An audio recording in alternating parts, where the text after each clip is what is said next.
ధన్యవాదములు సార్. అనంతరం గౌరవ మంత్రివర్యులు జలవనరుల అభివృద్ధి శాఖ గౌరవనీయులు శ్రీ నిమ్మల రామానాయుడు గారిని మాట్లాడవలసిందిగా కోరుతున్నాం.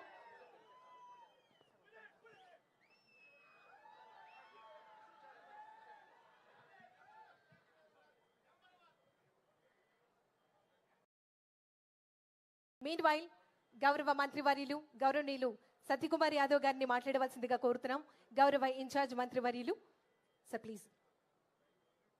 ఆంధ్రప్రదేశ్ ప్రజల అభిమాన నాయకులు, రైతు పక్షపాతి, ఒక దార్శనిక నేత, ఆంధ్రప్రదేశ్ ముఖ్యమంత్రి గౌరవనీయులు చంద్రబాబు నాయుడు గారికి, వేదిక మీద ఉన్న సహచర మంత్రులకి, గౌరవ ప్రజాప్రతినిధులకి, ఇవాళ ఈ కార్యక్రమంలో పాల్గొంటున్న మైలవరం నియోజకవర్గానికి సంబంధించిన రైతు సోదరులందరికీ నమస్కారం.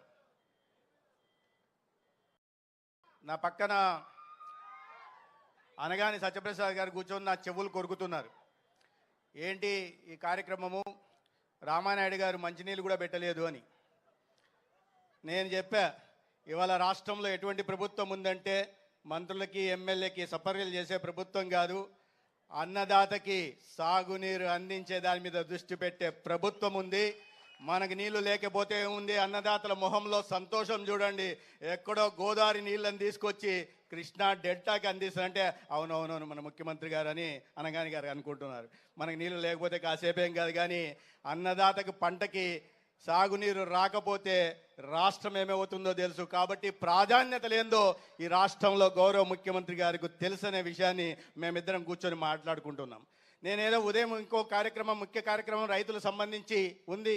ఎంత ఒత్తిడి చేసినా ముఖ్యమంత్రి గారి కన్నా ముందు 10 నిమిషాలు రావాలని ప్రయత్నం చేసినా అక్కడ సాధ్యం కాలేదు. హడావిడిగా పరిగెత్తి వస్తూ మా పిఏకి అడుగుతున్నా, ముఖ్యమంత్రి గారు వెళ్ళిపోయారు కదా, అక్కడ ఏదన్నా ఇది ఉంటాయేమో, అడ్డంకులు ఉంటాయేమో, లోపల వెళ్ళడానికి ఇబ్బంది అవుతాయేమో, ఓసారి కలెక్టర్ గారికి చెప్పండి అని. మీరేంటి సార్ మంత్రి అన్నారు. అయినా ఇబ్బందులు ఉంటాయా, ఎందుకంటే చూస్తే ఎక్కడా బ్యారికేడ్లు లేవు, ఎక్కడా పరదాలు లేవు. గౌరవ ముఖ్యమంత్రి గారు రైతుల మధ్య కూర్చొని ఒక సాధారణ రైతులాగా, ఇవాళ రైతులాగా ఒక తెలుగు రైతు ఎలా ఉంటారో అలా ఉట్టిపడేలాగా కూర్చోన్నారు. ఆ రోజులు పోయినాయి, బ్యారికేడ్ల రోజులు పోయాయి, ఆ రోజులు పోయినాయి, పరదాల మాటలు తిరిగే రోజులు పోయాయి. ఇవాళ ప్రజల మధ్య ఉంటూ అది కూడా నేను వస్తానన్నా, దానికే వస్తాను, నువ్వు తొందరపడద్దు. మళ్ళా ఇవాళ ప్రజల మధ్య ఉంటూ ప్రజల సమస్యలు తెలుసుకోవాలి.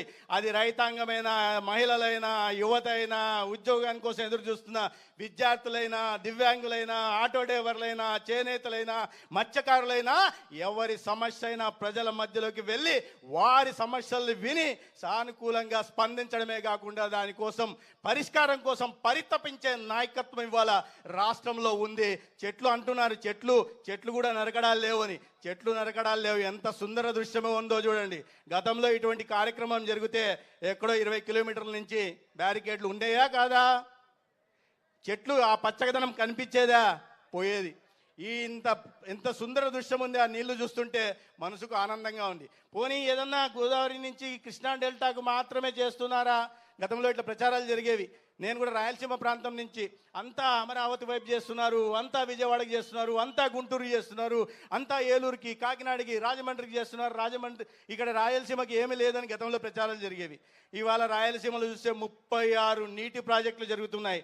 నా నియోజకవర్గం ధర్మవరం ఎక్కడో శ్రీశైలం నుంచి 700 కిలోమీటర్ల హెచ్ఎన్ఎస్ఎస్ ఇవాళ నీరు క్యారింగ్ కెపాసిటీ పెంచి దానికి లైనింగ్ చేసి ఇవాళ నీరు అక్కడి నుంచి మారుమూల ప్రాంతానికి కూడా దారిలో పోతున్న ప్రతి ఎకరాకి సాగునీరు అందించే ప్రయత్నం చేసి దాన్ని కొద్ది నెలల్లోనే సాకారం చేసి రైతుల వెంట ఉండే ప్రభుత్వం అని చెప్పడం కాకుండా చేసి చూపించిన నాయకత్వం ఉంది. నా నియోజకవర్గం నుంచి కూడా 16 కిలోమీటర్ల హెచ్ఎన్ఎస్ఎస్ కాలువ పారుతా ఉంది. రైతుల మొహంలో ఆనందం వస్తూ ఉంది. మీరు రాయలసీమలో గతంలో చూస్తే మీకు తెలుసు, నేను చెప్పదలుచుకోలే, ప్రాజెక్టులు గ్రీసు పూసే పరిస్థితి కూడా ఉండేది కాదు. డ్యాములు కొట్టకపోతే పట్టించుకునే పరిస్థితి లేదు. ఇవాళ మళ్ళీ ప్రాజెక్టులు మొదలైంది. ఎక్కడో తుంగభద్రలో గేటు కొట్టకపోతే అహర్నిశలు అక్కడ కూర్చొని రాత్రంతా దాన్ని పర్యవేక్షిస్తూ మంత్రులందరినీ అక్కడికి పంపించి ఆ గేట్లని మళ్ళీ తయారు చేసి చాలా పెద్ద పని, కొన్ని సంవత్సరాలు పట్టే పనిని కొన్ని రోజుల్లో చేసి అంటే ఒక సమర్థవంతమైన నాయకత్వం ఉంటే ఎలా ఉంటుందన్న విషయాన్ని చేసి చూపిస్తున్న సందర్భంగా ఇవాళ ఈ కార్యక్రమంలో నన్ను కూడా భాగస్వామ్యం చేసినందుకు నేను నిమ్మల రామానాయుడు గారికి, అధికార యంత్రాంగానికి ధన్యవాదాలు తెలియజేసుకుంటూ సెలవు తీసుకుంటాను. నమస్కారం. ధన్యవాదములు సార్. అనంతరం డాక్టర్ కేఎల్ రావు గారు వారి యొక్క సన్ విజయరావు గారిని మాట్లాడవలసిందిగా కోరుతున్నాం. వారికి సాదరంగా ఆహ్వానాన్ని తెలియజేస్తున్నాం. సార్ 2 నిమిషాలు మాట్లాడవలసిందిగా కోరుతున్నాం.